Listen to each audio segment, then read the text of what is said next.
Honda has brought me out to Nashville, Tennessee. I'm at the Nashville Super Speedway. I've been driving in HPD Civic SIs, Talons off-road, but I just got done driving the all-new 2023 Honda CR-V redesign on-road. Let's get into it.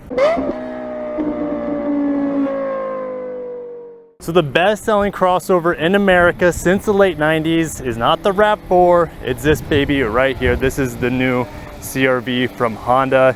It's a little bit longer than it was in the past. It's a little bit wider and we have more cargo space. It is a gorgeous looking mid-size crossover. I think they've done a great job making this look so much more part of the new family for Honda. It looks a lot more Civic-like, a lot more HR-V-like. I'm even getting Accord vibes here. We have the longest hood in the Honda lineup for now.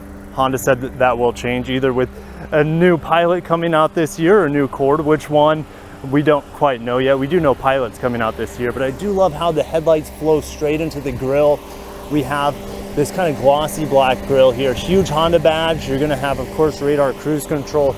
Underneath here are gonna be some active shutters in front of that radiator. That's gonna improve aerodynamics when you're out there on the highway, and when you're stopped or in lower speeds, those shutters open up to feed that radiator to cool down this little 1.5 liter turbo. We have 17-inch wheels on this EXL model.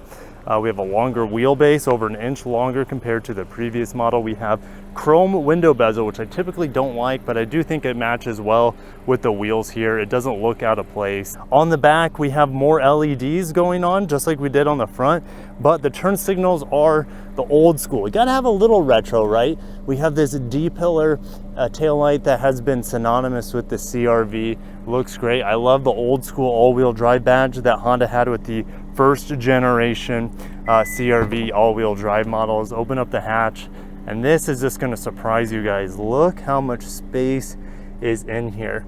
More space than ever. I'll put exactly what the cubic feet is. We have a beautiful full-size spare tire here, at least full diameter, maybe not full width, because it's only a 155 series tire, but we have an expandable floor here. Voila, there you go. If you want that more flat load height, Honda's really proud of how low this floor is for loading your items, your luggage, your toilet paper or whatnot into the back. It's real easy to access. We have a little charging port in here, lots of space. Now, of course, we can fold down these seats. Now, Honda's really proud of their reclining seats. There are 8 different settings of reclining here, or reclination, if that's a word. Check that out. So it's just really impressive for the comfort of your passengers in the back. A nice LED light here, plenty of space behind the wheel arches as well.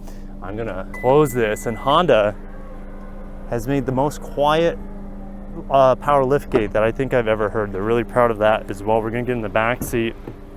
Tons of space back here. The seat is just set up for me at 6'1". Plenty of knee room here. Now in this trim, we don't have USBs back here. Luckily we have vents. USBs were in the Sport Touring model hybrid that I was able to do some B-roll in, but we can't drive until October. And then you have this hexagonal trim, which is of course accented on the front. Very comfortable back here. Plenty of headroom, not an issue. And then what about this reclination? The latch is kind of up here. It's not the most convenient, but that goes back pretty far, and I could easily take a nap back here. There's a little CR-V Easter egg down here imprinted above the speaker. Now getting into the front seat here, let's listen to that door. Pretty solid overall. Again, just like the back doors, we have this kind of hexagonal pattern with glossy black around this vent. Luckily, we don't have too much of it around the center vents to blind you. We do have some over here.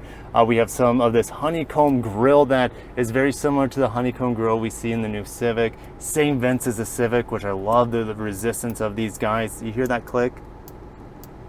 It's just great.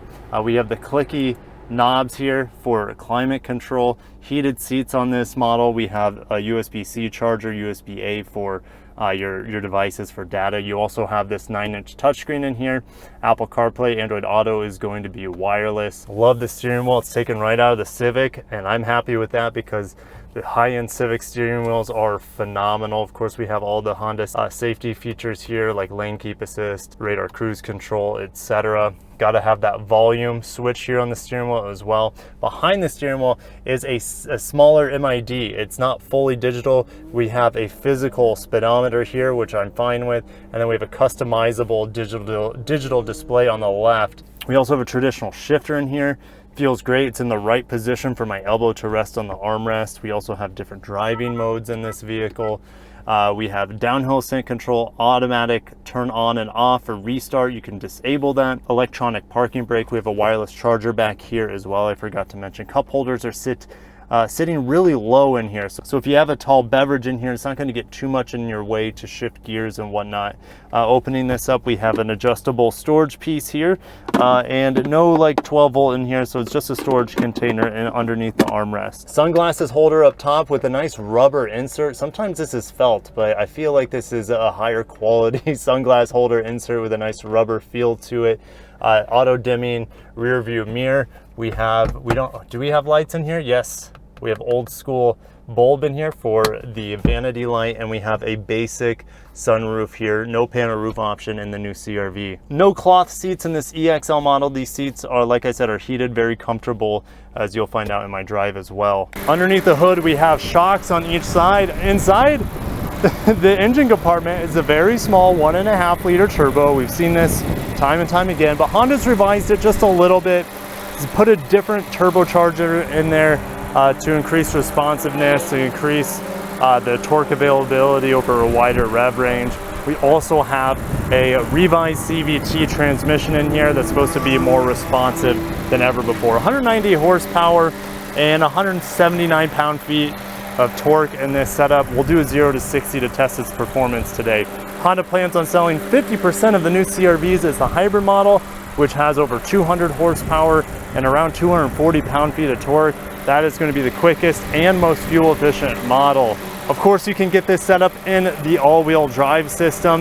Now it has been revised to send 50% of the power and torque to the rear wheels versus 40% of the outgoing CR-Vs. Hey guys, I just got back from Nashville, Tennessee. I won't be able to share my driving impressions until the embargo ends, and that will be August 30th at 9 a.m. Eastern Time, 6 a.m. Pacific Time. So definitely put in your calendars to come back August 30th. And again, keep in mind, I only drove the turbo model, the base models. There's going to be 4 trim levels. EX and EXL have the 1.5 liter turbo with the CVT.